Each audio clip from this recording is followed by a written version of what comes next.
అండి చేపల పేరు చందమామ బెడసలంట. వేడి నీళ్ళు పోయండి, ఇసుక ఏమన్నా ఉంటే వెళ్ళిపోతుంది. వేడి నీళ్ళలో తీసేసిన తర్వాత ఇసుక అంతా వెళ్ళిపోయింది.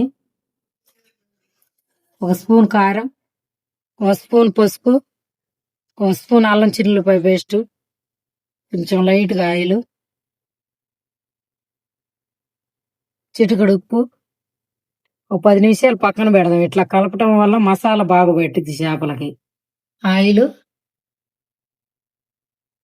ఉల్లిగడ్డ, 2 పచ్చిమిర్చి, 2 రెమ్మల కరివేపాకు, వంకాయ ముక్కలు,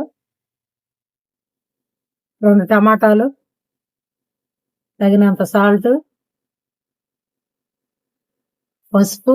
చేపలు వేసాం కాబట్టి కొంచెం వేసుకోండి. గరం మసాలా కలిపి పెట్టుకుని చేపలు వేసుకున్నాం. కాసి నీళ్ళు మగ్గనిద్దాం. ఎండు చేపల వంకాయ కర్రీ అండి రెడీ అయిపోయింది. మీరు కూడా ట్రై చేయండి, లైక్ చేయండి.